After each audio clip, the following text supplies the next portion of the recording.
வணக்கம். இது ஐபிசி தமிழின் பிரதான செய்திகள். முதலில் தலைப்புச் செய்திகள். ஜனாதிபதி பதவிக்காலம் தொடர்பான மனுவை தள்ளுபடி செய்த உச்சநீதிமன்றம். ஜனாதிபதியின் பதவிக்காலம் 5 ஆண்டுகள் என சட்டமா அதிபர் விளக்கம். யாழ் சாவகச்சேரி வைத்தியசாலையை மையப்படுத்திய மக்கள் போராட்டம் நிறைவு. பேச்சுக்களுக்கென கொழும்பு செல்லும் வைத்திய அத்தியட்சகர். கொழும்பின் புறநகரில் நடத்தப்பட்ட துப்பாக்கிச் சூட்டில் 2 பலி. பிரபல பாடகி உள்ளிட்ட 4 காயம். மேற்குலக உற்று நோக்கலுடன் ரஷ்யா பயணமானார் இந்திய பிரதமர். புட்டினுடனான பேச்சுக்கு பின்னர் பல ஒப்பந்தங்களும் கையெழுத்தாகும் என தகவல். பிரான்ஸ் நாடாளுமன்ற தேர்தலில் எதிர்பாராத வெற்றியை பெற்ற இடதுசாரிகள். இன்றைய முடிவு நாளைய வெற்றிக்கான படி என்கிறது தீவிர வலதுசாரி. இனி விரிவான செய்திகள். யாழ்ப்பாணம் சாவகச்சேரி வைத்தியசாலையின் பதில் வைத்திய அத்தியட்சகர் ராமநாதன் அர்ச்சுனாவுக்கு ஆதரவாக மக்கள் நேற்றிரவு முதல் போராட்டங்களை முன்னெடுத்த நிலையில் அவர் வைத்தியசாலையை விட்டு வெளியேறியுள்ளார். கொழும்பில் விசேட பேச்சுவார்த்தைக்காக அழைக்கப்பட்டுள்ள நிலையில் இன்று மதியம் அவர் வைத்தியசாலையை விட்டு வெளியேறியுள்ளார். வைத்தியர் ராமநாதன் அர்ச்சுனாவுக்கு ஆதரவாக ஆயிரக்கணக்கான மக்கள் வீதியில் ஒன்று திரண்டு தமது ஆதரவினை தெரிவித்திருந்தனர். யாழ்ப்பாணம் சாவகச்சேரி ஆதார வைத்தியசாலையின் பதில் அத்தியட்சகர் பதவியிலிருந்து வைத்தியர் ராமநாதன் அர்ச்சுனா வைத்தியசாலையின் நிர்வாக சீர்கேடுகள் குறித்த தகவல்களை தொடர்ச்சியாக வெளியிட்டிருந்தார். இதனையடுத்து வைத்தியர் அர்ச்சுனாவை இடமாற்ற முயற்சிகள் முன்னெடுக்கப்பட்டிருந்தன. இந்த நிலையில் அர்ச்சுனாவிற்கான இடமாற்ற கடிதத்தை நேற்று ஞாயிற்றுக்கிழமை இரவு வழங்க மாகாண சுகாதார பணிப்பாளர் சென்ற நிலையில் அவர் அதனை ஏற்கவில்லை. இதனையடுத்து காவல்துறையினர் வைத்திய அத்தியட்சகரை விசாரணைக்காக அழைத்துச் செல்ல முற்பட்ட நிலையில் மக்கள் வைத்தியசாலையை முற்றுகையிட்டு போராட்டத்தில் ஈடுபட்டிருந்தனர். வைத்தியசாலை முன்பாக நேற்றிரவு ஆரம்பித்த கண்டன ஆர்ப்பாட்டம் அதிகளவிலான மக்களின் பங்கேற்புடன் இன்று மதியம் வரை தொடர்ச்சியாக நடைபெற்றது. கண்டன ஆர்ப்பாட்டத்திற்கு ஆதரவாக சாவகச்சேரி நகர் பகுதிகளில் உள்ள கடைகள், பொது சந்தைகள் மூடப்பட்டிருந்தன.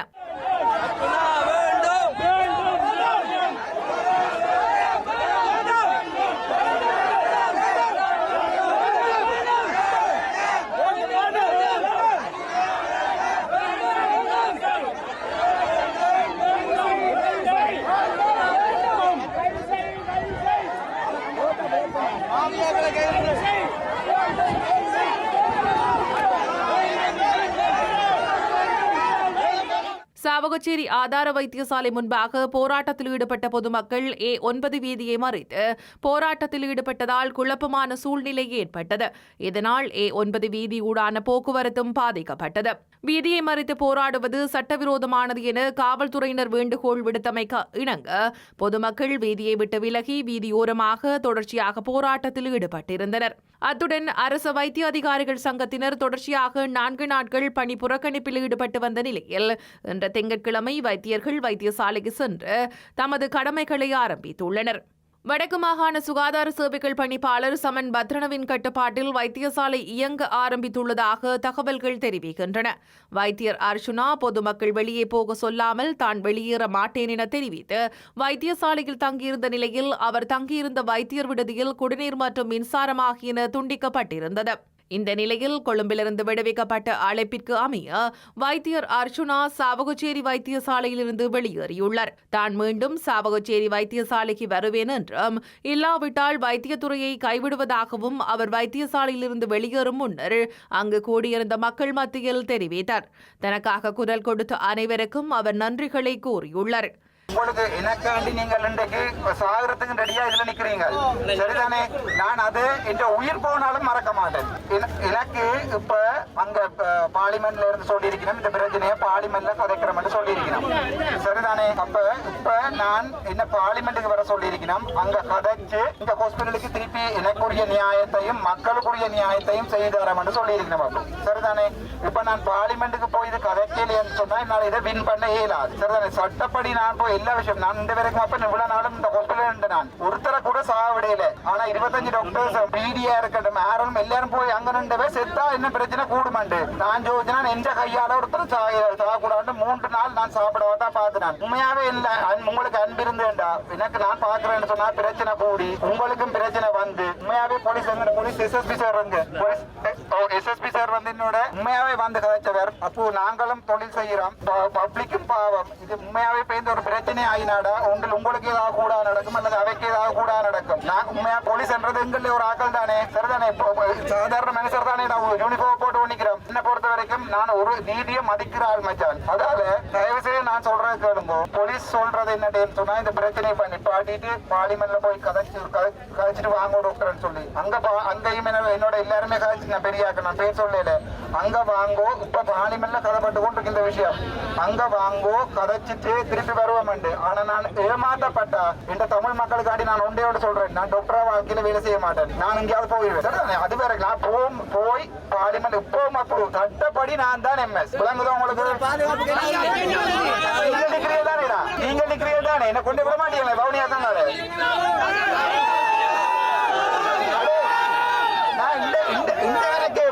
ஒரு போலீஸ் பாதுகாப்பு வைக்கல, இன்னைக்கு வந்து கேட்டேன். போலீஸ் பாதுகாப்பு 2 தரவு உண்டு.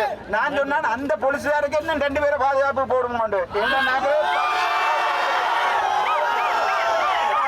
யாழ்ப்பாணத்துல நான் நிக்கிற சவுத்ல இல்ல, குடும்பல இல்ல, நான் நிக்கிற யாழ்ப்பாணத்துல 30 வருஷம் செத்து தான் போனாங்களே ஒழிய நாங்க ஒரு நாள் அழிஞ்சு போயில. எனக்காண்டி இதுல நின்ற எல்லாருக்குமே நான் ஒவ்வொரு ஒரு ஆளை வந்து வீட்டுல கதைச்சு, இந்த கிட்டத்தட்ட இந்த போன்ல ஒரு 50,000 மிஸ் கால் இருக்குது. ஒவ்வொரு ஒரு ஆளை வீட்டுல வந்து நான் கதைச்சு உங்களுக்கு நன்றி கூறி நான் போவேன். எனக்காண்டி ஒரு உதவி செய்யுங்க, என்ன பத்திரமா கொண்டே வவுனியா வரைக்கும் விடுங்க. இதையடுத்து சாவகச்சேரி ஆதார வைத்தியசாலை முன்பாக நடைபெற்ற மக்கள் போராட்டம் நிறைவுக்கு வந்துள்ளது.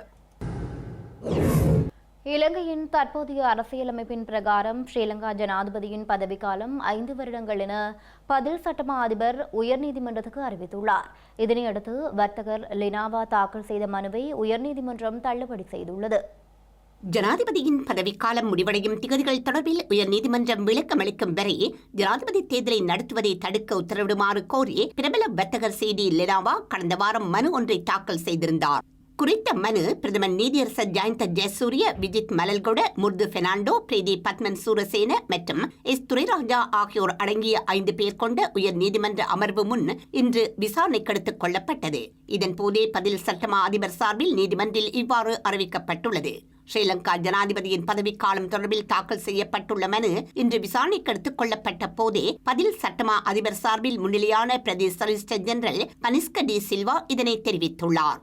குறித்த மனுவை தள்ளுபடி செய்ய கோரி ஆட்சேபனைகள் எழுப்பப்படும் என்றும் அவர் மன்றில் தெரிவித்திருந்தார். இதனையடுத்து வர்த்தகர் லெனாவா தாக்கல் செய்த மனுவை உயர் நீதிமன்றம் தள்ளுபடி செய்து உத்தரவிட்டுள்ளது. கொழும்பின் புறநகர் பகுதியான அத்துருக்கிரிய பிரதேசத்தில் இடம்பெற்ற துப்பாக்கிச்சூடு சம்பவத்தில் 2 உயிரிழந்துள்ளதுடன் 4 காயமடைந்துள்ளனர்.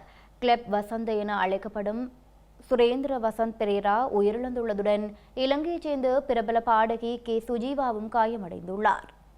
கொழும்பின் புறநகர் பகுதியான அத்துருகிரிய பிரதேசத்தில் உள்ள பச்சை குத்தம் நிலையம் ஒன்றின் திறப்பு விழாவில் பிரபல வர்த்தகரான கிளப் வசந்த, பிரபல பாடகி கே சுஜீவா உள்ளிட்ட பலர் கலந்து கொண்டிருந்தனர். இதன்போது அங்கு சென்ற ஆயுததாரிகள் 2 துப்பாக்கிச் சூடு நடத்திய காட்சிகள் கண்காணிப்பு ஒளிப்பதிவு கருவிகளில் பதிவாகியுள்ளது.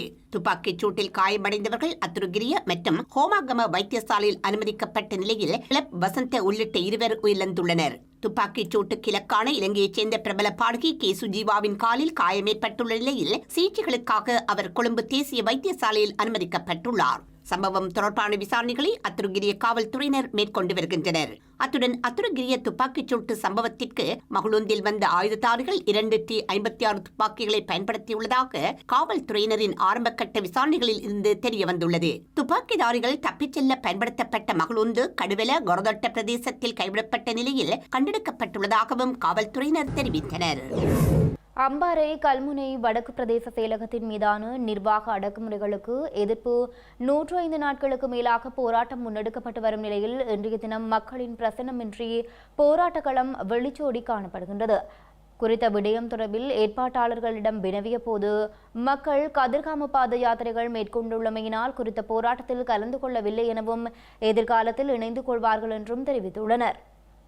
அம்பாறையில் கடந்த காலங்களில் உதவி அரசாங்க அதிபர் பிரிவாக செயல்பட்ட கல்முனை வடக்கு பிரதேச செயலகம் 1988களில் தனியான பிரதேச செயலகமாக தரம் உயர்த்தப்பட்டு 1993ஆம் ஆண்டு அமைச்சரவை அங்கீகாரம் பெற்று தனியான பிரதேச செயலகமாக கடந்த 30 வருடமாக இயங்கி வருகின்றது. எனினும் ஒரு சில அரசியல்வாதிகள் குறித்த பிரதேச செயலகத்தின் மீது நிர்வாக அடக்குமுறைகளை தொடர்ச்சியாக மேற்கொண்டு வரும் நிலையில் அதற்கு எதிர்ப்பு தெரிவித்து குறித்த பிரதேச செயலகத்தின் முன்பாக கடந்த மார்ச் மாதம் 25ஆம் தேதி முதல் மக்களால் அமைதி வழியில் போராட்டம் ஒன்று முன்னெடுக்கப்பட்டிருந்தது. 30 வருடங்களுக்கு மேலாக திட்டமிடப்பட்டு பிரதேச செயலக உரிமைகளை ஒடுக்கும் நிர்வாக அடக்குமுறைகளையும் இனியும் பொறுத்துக் கொள்ள முடியாது எனவும் அரசாங்கம் இனியும் வாக்குறுதிகளை வழங்கி காலத்தை இழுத்தடிக்காது உடன் தீர்வை வழங்கும் வரை தமது அமைதி போராட்டம் தொடரும் எனவும் மக்கள் தெரிவித்திருந்தனர். அங்குள்ள பொதுமக்கள் 105 நாட்களுக்கு மேலாக கவனஈர்ப்பு போராட்டத்தை முன்னெடுத்து வருகின்றனர். இந்த நிலையில் இன்று போராட்டத்தில் மக்கள் பங்கேற்பு குறைந்து போராட்ட களம் வெறிச்சோடி காணப்படுவதாக எமது செய்தியாளர் குறிப்பிட்டுள்ளார். குறித்த விடயம் தொடர்பில் ஏற்பாட்டாளர்களிடம் வினவிய போது மக்கள் கதிர்காம பாத யாத்திரை மேற்கொண்டுள்ளமையினால் குறித்த போராட்டத்தில் கலந்து கொள்ளவில்லை எனவும் எதிர்காலத்தில் இணைந்து கொள்வார்கள் எனவும் தெரிவித்துள்ளனர். பெருந்தோட்ட தொழிலாளர்களுக்கு 1700 ரூபாய் சம்பள உயர்வு வழங்குமாறு கோரி பொகவந்தலாவ, கெர்கெஸ்வோல்ட் மற்றும் அக்கரப்பத்தனை ஆகிய தோட்ட தொழிலாளர்கள் 2 ஆர்ப்பாட்டம் மேற்கொண்டுள்ளனர். மன்னிக்கவும், இன்று ஆர்ப்பாட்டம் மேற்கொண்டுள்ளனர். சம்பள அதிகரிப்பு இல்லாமையினால் குடும்பங்களை நடத்த முடியாத சூழலில் தாம் தள்ளப்பட்டுள்ளதாக தோட்ட தொழிலாளர்கள் தெரிவித்துள்ளனர். பெருந்தோட்ட தொழிலாளர்களின் சம்பளத்தினை 1700 ரூபாவினால் அதிகரித்து வெளியிடப்பட்ட வர்த்தமானி ஸ்ரீலங்கா உயர் நீதிமன்றத்தினால் இடைநிறுத்தப்பட்டுள்ளது. இந்த நிலையில் இன்றைய தினம் பெருந்தோட்ட நிறுவனங்களுக்கு எதிராக மலையக பெருந்தோட்ட பகுதிகளில் ஆர்ப்பாட்டம் முன்னெடுக்கப்பட்டுள்ளது. தொழிலாளர்கள் பல்வேறு நெருக்கடிகளுக்கு மத்தியில் பணியாற்றி வருவதை பெருந்தோட்ட நிறுவனங்கள் நினைவில் வைத்துக் கொள்ள வேண்டும் என போராட்டத்தில் ஈடுபட்டுள்ள மக்கள் கூறியுள்ளனர். பெருந்தோட்ட நிறுவனங்களுக்கு தேயிலை உற்பத்தி துறையில் நஷ்டம் ஏற்படுமானால் பெருந்தோட்ட நிறுவனங்கள் தோட்டங்களை அரசாங்கத்திடம் ஒப்படைத்துவிட்டு செல்லுமாறு ஆர்ப்பாட்டத்தில் ஈடுபட்ட தொழிலாளர்கள் கோரிக்கை விடுத்துள்ளனர். உங்களுக்கு 1700 சம்பளம் கொடுக்க இல்லாட்டி தோட்டத்தை அரசாங்கத்துக்கு பாரம் கொடுங்க. அரசாங்கத்துக்கு பாரம் கொடுத்துட்டு நீங்க வெளியே இருங்க. நாங்க 1700 சம்பளத்தை நாங்க வாங்கிக்கிறோம். உங்களுக்கு 1700 கொடுக்க கஷ்டம் தானே சொல்றீங்க. அப்ப உங்களுக்கு வேணுமான வருமானம் உங்களுக்கு கிடைக்குது, எங்களுக்கு கிடைக்க மாட்டேங்குது. எங்க பிள்ளைங்களை நாங்க எதுல படிக்க வைக்கிறது? 1700 சம்பளம் கூட எங்களுக்கு பத்தாது நிலைமையில நாங்க எங்க பிள்ளைகளை எப்படி படிக்க வைக்கிறது? எங்களுக்கு போதுமா? பஸ் செலவு கூட சொல்லி பத்தாது. ஏன்னு கேட்டா சாப்பாடுக்கே நினைக்க கஷ்டப்பட்டு வாழ்ந்துகிட்டு இருக்கோம். நாங்க நீங்க நல்லா சொகுசா வாழ்ந்துகிட்டு இருக்கீங்க. எங்களுக்கு 1700 சம்பளத்தை கொடுங்க. கொடுக்க இல்லாட்டி அரசாங்கத்துக்கு பாரம் கொடுத்துட்டு வெளியே இருங்க. எப்படியோ நாங்க பொழைச்சுக்குருவோம். சம்பளம் கொடுக்கலாங்கிறீங்க. எங்களுக்கு கஷ்டப்பட்டு வேலை செய்யற ஒரு தொழிலாளி, மழையில நனைஞ்சு அட்டக்கடியில வண்டி குத்தி மான் கடிச்சு அப்படி கஷ்டப்பட்டு உழைக்கிற தொழிலாளிக்கு உங்களுக்கு 1700 சம்பளம் கொடுக்கலாம். இன்னைக்கு நீங்க வச்சிருக்க துரமாறு ஐயாமாறு இருக்கீங்க தெரியுமா? அவங்களுக்கு அந்த காலத்துல கொடுத்த வெள்ளக்காரங்க கொடுத்தது வாசக்கூட்ட ஒரு ஆளு, பாத்ரூம் கழுவ ஒரு ஆளு, தூரமா இருக்க 3 வாகனம், அதுக்கு பெட்ரோல், டீசல், டயரு இதெல்லாம் கொடுக்குறீங்க. இதுக்கெல்லாம் கொடுக்க யார் விட்டு சல்லி? நாங்க உழைச்சு கொடுக்குற சல்லியில தான் அவங்களுக்கு சம்பளம் கொடுக்குறீங்க. அவங்களோட சலுகை என்னைக்காச்சும் குறைஞ்சிருக்கா? இன்னைக்கு தொழிலாளிக்கு குழிவெட்ட ஐயா சேர்த்து இந்த தேலையிலே உழைச்சி அவன் சாகும் காலம் வரைக்கும் இந்த தேலைக்கு உழைச்சி செத்ததுக்கு பிற்பாடு அவனுக்கு குழிவெட்ட ஆள் கொடுத்த 7 ஆள்ல 4 ஆள் ஆக்கிட்டீங்க. அந்த சளி எங்க போச்சு? வெல்பே அக்கௌண்ட்ல முன்ன காலத்துல வெள்ளக்காரன் காலத்துல கூரை பிச்சுக்குச்சுன்னா தகரம் கொடுத்துச்சு. அந்த தகரமோட ஆளு, அதுக்கு அடுத்து ரெட்டு, அதுக்கு அடுத்து புள்ளைங்க மாவு, இதெல்லாம் நிப்பாட்டிட்டீங்க. இப்ப இந்த சலுகை எல்லாம் தொழிலாளிக்கு தான் நிப்பாட்டுறீங்க. தூரமா இருக்கு நிப்பாட்டி இருக்கியா? வெள்ளக்காரன் கொடுத்த சலுகை அவ்வளவு கொடுக்கறதானே நாய் குளிப்பாட்ட ஆளு துறைக்கு. இப்ப இந்த இதுக்கெல்லாம் உங்களுக்கு எங்க இருந்து வருது சல்லி? இந்த சல்லியெல்லாம் எங்கூட சல்லி. நாங்க கஷ்டப்பட்டு இன்னைக்கு கொழுந்தெடுத்து கொடுத்தா தான் உங்களுக்கு அந்த சல்லி. சும்மா மேலாவில வந்து பாத்துட்டு போறவங்களுக்கு அவ்வளவு சலுகை இருக்கு. இந்த கஷ்டப்பட தொழிலாளிக்கு 1700 ரூபாய் கொடுக்க இயலாது. வவுனியா தாண்டிக்குளம் பகுதியில் கால்நடையினை கடத்திச் சென்ற இருவரை மடக்கி பிடித்த இளைஞர்கள் அவர்களை நையப்புடைத்ததுடன் காவல்துறையினரிடம் ஒப்படைத்துள்ளனர்.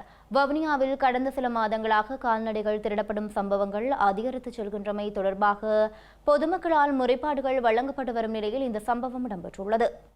வவுனியா பத்தினியார் மகளங்குளம் பகுதியில் காணி ஒன்றில் நின்ற கால்நடைகளை திருடிச் சென்ற இருவரை தாண்டிக்குளம் பகுதியில் வழிமறித்த இளைஞர்கள் அவர்களை கட்டி வைத்து நையப்புடைத்ததுடன் வவுனியா காவல்துறையினருக்கும் தகவல் வழங்கியிருந்தனர். சம்பவ இடத்திற்கு சென்ற காவல்துறையினர் குறித்த விடயம் தொடர்பான விசாரணைகளை முன்னெடுத்தனர். இதன்போது குறித்த இருவர் மீதும் கடுமையான நடவடிக்கை எடுக்குமாறு அங்கு ஒன்று கூடிய பொதுமக்கள் தெரிவித்தனர். இதனால் காவல்துறையினருக்கும் பொதுமக்களுக்கும் இடையில் முரண்பாடான நிலைமை ஏற்பட்டிருந்தது. குறித்த இருவரையும் கைது செய்து உரிய நடவடிக்கை எடுப்பதாக காவல்துறையினர் பொதுமக்களிடம் உறுதியளித்த நிலையில் நிலைமை கட்டுப்பாட்டிற்குள் கொண்டுவரப்பட்டுள்ளது. வவுனியா பல்கலைக்கழகத்தின் 2வது துணைவேந்தராக பேராசிரியர் அருளம்பலம் அற்புதராஜா இன்று கடமைகளை பொறுப்பேற்றுக் கொண்டுள்ளார். வவுனியா பல்கலைக்கழகத்தின் பீடாதிபதிகள், விரிவுரையாளர்கள் உட்பட பல்கலைக்கழக கல்விசார் உத்தியோகத்தர்கள் புடைசூழ மங்களவாத்திய இசையோடு அழைத்து வரப்பட்ட புதிய துணைவேந்தர் அருளம்பலம் அற்புதராஜா ஜனாதிபதியினால் வழங்கப்பட்ட நியமன கடிதத்தினை கையொப்பமிட்டு பெற்றுக் கொண்டிருந்தார். வவுனியா பல்கலைக்கழகத்தின் பதிவாளர் நடராஜா ராஜவிசாகன் தலைமையில் இடம்பெற்ற இந்த நிகழ்வில் பல்கலைக்கழகத்தின் வேந்தர் பேராசிரியர் எஸ் மோகனதாஸ், பல்கலைக்கழகத்தின் முன்னாள் துணைவேந்தர் பேராசிரியர் தம்பு மங்களேஸ்வரன் உட்பட பீடாதிபதிகள், விரிவுரையாளர்கள், கல்வி சார்ந்த ஊழியர்கள் உட்பட பலரும் கலந்து கொண்டிருந்தமை குறிப்பிடத்தக்கது. மன்னார் வங்காளை கடற்கரை பகுதியில் 2888 கிலோ பீடி இலைகள் கைப்பற்றப்பட்டதுடன் குறித்த சம்பவத்துடன் தொடர்புடைய மூவர் கைது செய்யப்பட்டுள்ளனர். குறித்த சந்தேக நபர்களையும் மீட்கப்பட்ட பொருட்களையும் மன்னார் நீதிமன்றத்தில் முன்னிலைப்படுத்துவதற்கான நடவடிக்கைகளை வங்காளை காவல்துறையினர் முன்னெடுத்துள்ளனர். மன்னார் வங்காளை கடற்கரையில் ஒரு தொகுதி பீடி இலை பொதிகள் வாகனத்தில் ஏற்றப்படுவதாக மன்னார் மாவட்ட குற்றத்தடுப்பு பிரிவு காவல்துறையினருக்கு கடற்படையினரால் தகவல் வழங்கப்பட்டுள்ளது. குறித்த தகவலுக்கு அமைவாக சென்ற குற்றத்தடுப்பு பிரிவு காவல்துறையினர் 80 மூடைகளில் பொதி செய்யப்பட்ட 2888 கிலோ பீடி இலைகளை வாகனம் ஒன்றில் ஏற்றப்பட்ட நிலையில் மீட்டுள்ளனர். குறித்த சம்பவத்துடன் தொடர்புடையதாக சந்தேகிக்கப்படும் மன்னார் பகுதியைச் சேர்ந்த 3 நபர்களும் கைது செய்யப்பட்டுள்ளனர். மீட்கப்பட்ட பீடி இலை மூடைகள், வாகனம் மற்றும் கைது செய்யப்பட்ட 3 சந்தேக நபர்களும் வங்காளை காவல்துறையினரிடம் விசாரணைகளுக்காக ஒப்படைக்கப்பட்டுள்ளனர். செய்திகளின் நிறைவாக இனி மீண்டும் தலைப்புச் செய்திகள். ஜனாதிபதி பதவிக்காலம் தொடர்பான மனுவை தள்ளுபடி செய்த உச்சநீதிமன்றம். ஜனாதிபதியின் பதவிக்காலம் 5 ஆண்டுகள் என சட்டமா அதிபர் விளக்கம். யாழ் சாவகச்சேரி வைத்தியசாலையை மையப்படுத்திய மக்கள் போராட்டம் நிறைவு. பேச்சுக்களுக்கென கொழும்பு செல்லும் வைத்திய அத்தியட்சகர். கொழும்பின் புறநகரில் நடத்தப்பட்ட துப்பாக்கிச் சூட்டில் 2 பலி. பிரபல பாடகி உள்ளிட்ட 4 காயம். மேற்குலக உற்று நோக்கலுடன் ரஷ்யா பயணமானார் இந்திய பிரதமர். புட்டினுடனான பேச்சுக்கு பின்னர் பல ஒப்பந்தங்களும் கையெழுத்தாகும் என தகவல். பிரான்ஸ் நாடாளுமன்ற தேர்தலில் எதிர்பாராத வெற்றியை பெற்ற இடதுசாரிகள். இன்றைய முடிவு நாளைய வெற்றிக்கான படி என்கிறது தீவிர வலதுசாரி. இத்துடன் IBC தமிழ் தொலைக்காட்சியின் பிரதான செய்திகள் நிறைவு பெற்றன. உடனுக்குடன் செய்திகளை அறிந்து கொள்ள IBCTamil.com என்ற இணையதளத்தை பார்வையிடுங்கள். வணக்கம்.